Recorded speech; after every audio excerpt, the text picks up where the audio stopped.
live. I turned off the comments on purpose because I wanted to be able to focus on what I had to say. Because if you ever notice when I have the chat on, I tend to lose my focus. But anyway, getting straight into it, it's just a little weekly update. First of all, how are you all? Let me know in the comment section, how is your week going? Or how did your week go last week? Mine's, I'm still here. As my grandmother used to say, I'm still in the land of the living, thankfully. I guess, but no, thankfully. And I'm grateful. I had some great highlights of last week. I mean, every day is a highlight, every moment is a highlight. And that's the thing I definitely wanted to get on here and say first and foremost, despite whichever way this world is turning and whatever direction things are going in, we're responsible for ourselves and for what direction we go in. So the fact that, we just had this, or there was just this big protest that just happened on Saturday, to me, none of that stuff got anything to do with me. At the end of the day, homegirl works, have to pay my bills, still got to go to work to pay these bills. I don't let too much of this stuff that's happening globally or politically, affect me. Besides, I really don't believe it's my people's fight. I really don't. Although I'm aware that some of us like to involve ourselves in it, and to each their own. Everybody have a right to decide if they want to be a part of it or not. It's not my fight. It's not my fight. I still have to work and pay these bills, raise my family. That's all I'm thinking about, and myself.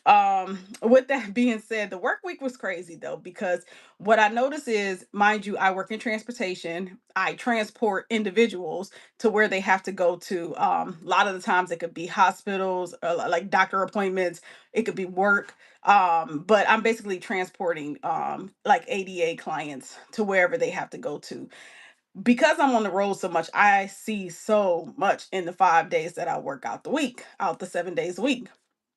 One of the things I keep seeing get worse and worse, in my opinion, just since I've been doing this since like May, is the aggression on the road. The aggression on the road, the breaking of the road laws, as well as going beyond the speed limits, and backed up freeways. That seems to be like the main thing I'm seeing a lot of, backed up freeways.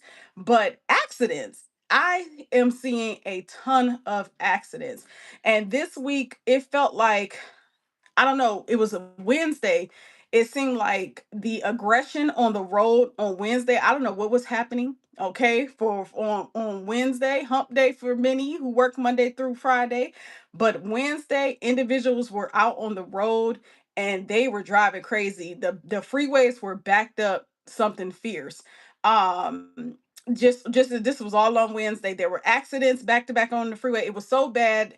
And I believe it was Wednesday. That this occurred, but it was so bad that people got off the freeway and tried to take the streets and backed up the damn streets. And mind you, I've been driving in this position since May, and I have never seen what I saw on Wednesday as far as the streets being backed up the way they were. I was like, oh my gosh. So this would have been what would be considered rush hour during the afternoon. So the traffic of people going home basically. Oh my gosh, I had never seen anything like it. I myself got caught, I would say, like in the start of the traffic on the freeway, but I got off. I was right near an exit once I saw that the freeway was basically a parking lot. So I got off the exit. Then it came upon my radio, my work radio, announcing to all operators, including myself, to not take this particular freeway. So getting off the freeway, I'm dropping off my clients and stuff. Then I'm headed back, thankfully, around the time that the rush hour is occurring in the afternoon of the people trying to get home. I'm off as well. So that's the end for me. Like I don't really have to deal too much with it. But sure enough, as I'm driving back in one direction, the flow of traffic on the street was just completely backed up because again, people were hopping off the freeway because the freeway was a parking lot at that point, meaning nobody could get anywhere on the freeway. It was that bad. It was like standstill traffic. So people were hopping off the freeway to basically take the streets home. So therefore, the streets were backed up as well. I had never seen it that bad. Never seen it that bad at all. Here in Northeast Ohio is, to me, within just the past few years, I would say like since 2020, we must have seen a boom in migration or something, because these folks, and I'm not talking about like immigration, I'm talking like people that probably came from other states or something, ended up moving here because traffic is so different than what it used to be. It is so much. It is a lot of people on the roads 24/7. It used to be a time where you would have rush hour, right? Morning traffic and then the evening traffic of people getting home. It's not like that anymore. These people are on the road 24/7. And when it is that so-called rush hour time of the day, it's like it's double the amount that it used to be. It is horrendous. It is horrific. And people are angry. People are trying to get to where they gotta go on time. They're damn near running down pedestrians, people on their bike. You better get out the way. These folks don't care. They're trying to get to where they gotta go, and they don't care who is in their way. They don't care about no damn traffic laws. These folks then lost their damn mind. And my behind just be sitting out there looking like, child, these folks is off the hook. They off the hook. And thankfully, the vehicle I drive for work, I don't know if it, to me it matters. It's a bigger vehicle, like almost like a minibus. I actually have to have my CDL's Class B to drive it with a passenger endorsement, which is what I do have. Thankfully, because that bus is the size that it is, I often don't feel too intimidated on the road because they can't really run me down with their vehicle. But at the same time, yeah, it gets real dangerous for me too because I think these people absolutely hate the fact that I'm on the road. I have to make sudden stops at times. I stop at railroad crossings. I can't turn on red. Mind you, this is all the company's policies, so a lot of people cut me off, and it's real bad. Like I have to really be an attentive driver, as you know, anybody with their CDLs, I assume, is trained to be. But yes, I have to be a real attentive driver because people are constantly trying to go around me, cut me off, like cut so close. And then they be so angry. You should hear them like pushing down on their gas pedal because they're so mad, for whatever reason. And so they're hurrying up to get around me and cut me off and to jump back in front of me. Some turn from the left lane in front of me to go right. Like I'm in the right lane, they'll turn from the left lane on the side of me and cut me off to turn right in front of me. Like it's wild out here. Thankfully, I'm very cautious. I'm a very cautious driver. I used to drive just last year for the transit company here. So I was driving the bigger buses, and that was something that we were constantly warned about, to be careful in terms of pulling off from stops, always checking our left mirror, because individuals from our left side would hurry up and cut us off to turn right in front of us from our left. So because I have that mentality, I am very careful in this position, but it doesn't make it any less frustrating, as well as heart stopping at times. Like, oh my gosh, like really, people? But I'm aware people don't care. It's a lot of anger out on the road, and I'm not sure if it's because, I'm sure it's a combination of things. I want to say today's political climate, people angry because they probably used to work from home and now they got to take their ass back to the office. And then now, we dealing with heavy ass traffic and nobody can get to where they need to go on time, or perhaps they could if they leave out a little earlier. I don't know. It's a mess. It is a mess out here on the streets. And I do realize, I keep saying this in videos, they're doing construction on our freeway. So I'm wondering if I heard a rumor that they're expanding the lanes so that we could have something similar to California. So if anybody's familiar with California's freeways, then I guess you will understand what I mean. But they're trying to expand our freeway lanes as well. And to me, that's kind of like a bad sign. It kind of goes to show, like, are y'all anticipating more traffic, anticipating more people coming here to Northeast Ohio? Or is it that it's just about these people that are already here? Because damn it, we can't take no more. And I know they constantly building new apartment facilities here in Northeast Ohio. So it does make me wonder, like, are we anticipating more people? And to be honest, for those of us here, including me, will probably be priced out anyway and can't stay here anyway. And that's part of the title of this video. Like, I feel like it's just time to go. I don't feel like it's a community here for me. I don't have a community here. The neighborhood I live in, this ain't no damn neighborhood. This ain't no damn community. It's a street full of houses, but it's not a community.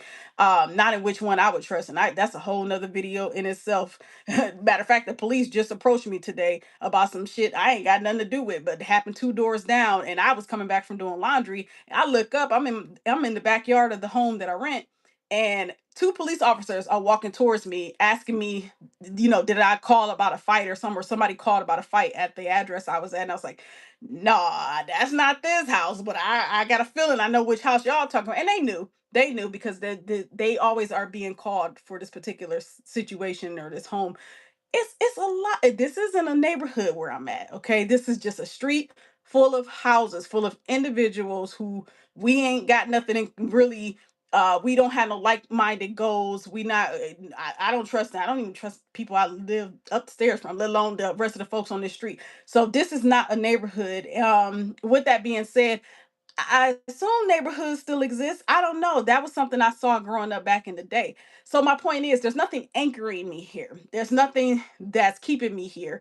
And to be honest, with the cost of living, especially the rent prices up here in the Northeast, skyrocketing. And I don't know again if that is due to the migration of individuals that have poured into here, because now it seems like the clinic, this is becoming more of a healthcare region, and it's attracting a lot of folks with funds because they want to live close to where they can have great health care, especially if there's something wrong with them or a family member. So these folks got money, is what I'm saying, that's moving here. And maybe that is driving up the cost of living, not to mention the individuals who are buying out this property. Man, that's a whole nother video in itself, how it's this main guy here that has these billboards everywhere, especially in the inner city.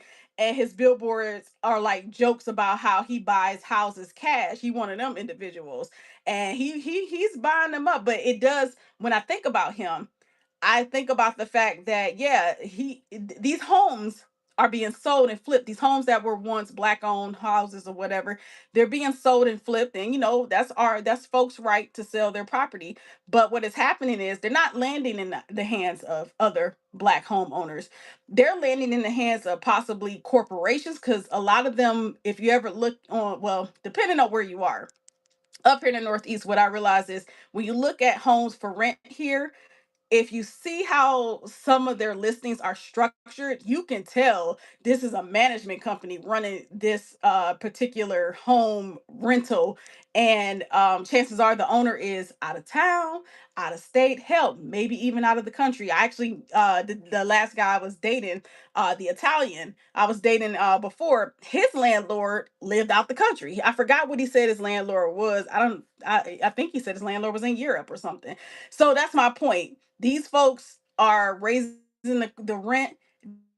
They don't even live here. There's no more intimacy. There's no more, um, it's not personal anymore. It's more so just it's business. And of course, renter and landlord and tenant relationship is about business, but there's not a heart in it. They don't have a problem charging you for every little single thing. And not to mention, you can't even talk to the landowner face to face. You're dealing with the management company who are strictly business. So it's a lot more to that, and I can make a video on that as well. But yeah, this has been a very, very interesting week. Another thing is, while driving for work on Saturday, we had two locations, as far as I know, here in the Northeast, where just in the city that I'm in, where they were doing the No Kings protest. So I don't keep up with this stuff. I was driving. I just so happened to turn my head in one direction and saw a bunch of people standing outside holding signs. And one of the signs says No Kings. Okay. I don't keep up with this stuff. But with that being said, I picked up a client at that moment who said to me, "Oh, there's supposed to be a No Kings protest, and that's about Donald Trump and how he's trying to be a king and etc. and whatever." I don't keep up with this stuff. So I was like, "Oh, I think I just saw that down the street." Sure enough, dropped her off or whatever. A little few clients down the road, I see I have a pickup in the downtown region of the city. So I'm like, "Oh, okay, whatever. I'm gonna swing by, get this person, keep it pushing, easy day." I get down there, y'all, and I get caught up in some of the heaviest, not traffic, but heaviest pedestrian traffic full of protesters. I said, I know this company did not just set me up to literally pick up somebody from the darn protest. Now, first of all, we are not Uber and we are not Lyft. That's all I'm gonna say about that. So, what the world do y'all? Why is this company allowing folks to be picked up from a protest? So, sure enough, the vehicle, I'm driving the company's car. I get stuck in the protest because the pedestrians that are protesting are like crossing the street and crossing diagonally. Like I couldn't even get out of there. I think I had to burn like a few lights before I could finally get out of there. And of course, I had to come to a crawl as far as driving goes because I didn't want to run nobody over. But it was a lot of people. It was definitely a lot of people. It wasn't like a whole lot, but I would say it was a few blocks worth of people because they had blocked off. Probably it was about 3 blocks worth of people out in the middle of the street in the downtown region. So I sure enough got caught up with that, and the person I was picking up was actually indeed a protester. And to each their own, again, not my business. But I had a client who made sure that this client was on the bus with me when I had to pick up this other client who was at the protest. And the client was, skin folk, and she did point out, oh, it looks like the only people out here protesting are people that don't look like us.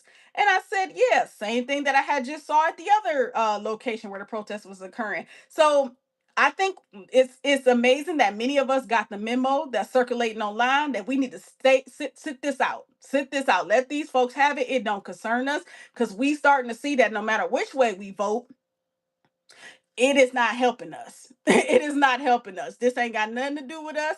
And that's how I look at it. Okay. I understand if you look at it completely differently. I personally believe our people need to get up out this system altogether. Funny thing is, when we say stuff like that, you got some of us who believe it's not true and that we still need to operate in this system and work with these people because it can make a difference. Vote, vote, vote. But you get hurt. You hear time and time again how other communities, they don't participate in voting, such as the Asians, yet they're doing awfully well for themselves, even more better than our community is on this land, as far as economically go. So how is that? Anyway, with that being said, speaking of the economy, and I know, the stock market crash or something like that I'm hearing, and then you got the whole government shutdown. Well, my company announced that they are not hiring. Now, this is a big deal for my company because they're always hiring. For the past few years, my company has been hiring nonstop because at my company, it is a revolving door for certain positions. But we all just received an email that effective October 15th, we are no longer hiring because allegedly they went over some numbers for 2026 projections and saw that it's not looking good. So they stopped hiring. Now, mind you, this is right around the time that my behind is trying to transfer internally to another position that I'm supposed to test for this week. So I am hoping that it doesn't affect me because these two positions I am testing for would get my behind off the road. I don't want to be on the road. I don't want to drive no more as far as this job goes. I I'm doing 10 hours 4 days a week and then 8 hours the fifth day. So it's 48 hours a week of driving on this road with these insane drivers out here, and I am over it. Don't want to do it no more. These people are crazy on these streets. I am good, but it's just a no. It's just a no. I don't want to do it no more. And I cannot believe how many people are in broad daylight, mind you, crashing into poles, running into each other. It was a car flipped over in an intersection of a suburb and I was very surprised to see that. They are running into bus stops. They're just running into every damn thing, running into every damn thing. And I don't get it. It's broad daylight. You used to be able to predict when an accident would happen. Like for daytime, it will probably more than likely be on the freeway, not on the street. For nighttime, it could be anywhere because you would think, and then it'd be a certain day if it was nighttime. Like you probably would think, oh, Friday night, Saturday night. Why? Because people go out, get inebriated, and that could be more likely to happen. Nowadays, no, there's no restrictions. It's happening 24/7. These folks are losing their mind. Don't get me started as to why. I don't know. Is it that they smoking more? Is they drinking more? Is they just stressed out? Is they not focused? Is they on their phones too much? I done seen it all out here, to be honest. While driving, I done definitely seen it all, and it could be a number of those things. I don't know, but I just know it is happening and it's dangerous. And I always say, just up here in the Northeast, y'all gotta let me know what it's like where y'all live. But up here in the Northeast, if you walking across this damn street and it's red for you and you got the crosswalk, okay, the little white emoji thing that pop up on the cross sign thing, electronic crosswalk thing, don't walk, run your ass across that street because these people do not care. They are running lights and they will run your ass over. Do not walk, run across that street. And that's exactly what I do. Only time you would probably catch me walking is if there's no cars coming in either direction. But if there's at least one or two, it doesn't matter. I am running my behind across that street because when I tell you being out here driving on this road, I've seen it all. I have seen it all. So that is it, y'all. I am tired of just the work part of it all. The political stuff, like I said, it's not getting to me simply because I know I gotta work regardless and pay these bills. So all that stuff is not gonna stop the wheels on the bus of my world. I got to keep it pushing. But I would like to get more serious about leaving. I personally believe in jumping ship at this point. Dr. Claude Anderson, you all know I like to talk about him a lot. He said that if Black people did not get themselves together collectively, as far as our economics goes, we would be jacked up out here by, he said, by 2013. Well, we are well past that time. He also predicted that we were allowing immigrants to come, and not just any immigrants, all of them, like all the Europeans too. He said we was allowing them to basically surpass us. So he said we had till 2013. That's the expiration date Dr. Claude Anderson gave. He said if we didn't get our act together by then, as far as our economy goes, meaning that we own our stuff vertically up and down, not horizontally, meaning the production companies producing our stuff, the manufacturing companies, down to the retail stores, that we were going to be up shit's creek. And I truly believe it's true. I truly believe it's true in so many ways. I believe we are, and not all of us, mind you, I get it. It's many of us own businesses, okay, live in the suburbs or whatever. Many, some of us are millionaires, few maybe billionaires. I don't know. My everyday life exposes me to what Dr. Claude Anderson talked about. Okay, that's not the Black excellence portion is not what my everyday life exposes me to. What I drive around and see, as well as what I'm surrounded by, is the working class, us. It's those who are working class, and it's so many of us. Sometimes when I'm driving, I see the mailman. They look like me. Male woman look like me. I see the FedEx person look like me. The Amazon driver look like me. The officer that's controlling the traffic look like me. The school teacher look like me. I see us as the working class people. That is what I'm surrounded by every day. And it dawns on me like, wow, yes, what these folks doing politically, I'm not getting into. I'm not about to protest nothing. I'm not fighting for that mess. I ain't voting for nothing. But at the same time, when it comes to work, and if they get to laying off and stuff like that, I'm not fear mongering, by the way. I don't know what anybody gonna do. I put my faith in the Most High and keep it pushing. But with that being said, if that was ever to occur for us, we are a vulnerable people in terms of that, because we are working for somebody else who could put us in that position. So I do think about that because that's my reality. That's what I'm surrounded by up here in the Northeast. So I would rather jump ahead of all of that, okay? As well as, again, I have no community. There's no community here looking out for me and mine. Why would I want to stay here? Why would I not want to go somewhere where I can build a community? I don't know if that means out of state. I don't know if that means out of city. I feel okay, like it means get the heck out this country, okay? But that's all I got for you. So that's my little update as far as all that goes. But yeah, I might come back on tomorrow and just give a little update on some other stuff. But that is it for that because I feel like I've been on here long enough. But again, let me know in the comment section how y'all week is going, and I hope that everyone is doing well. And if you are my skin folks, stay out these folks' mess. Let them handle it because guess what? We got our own stuff that we should have been on top of. And now here's our chance to get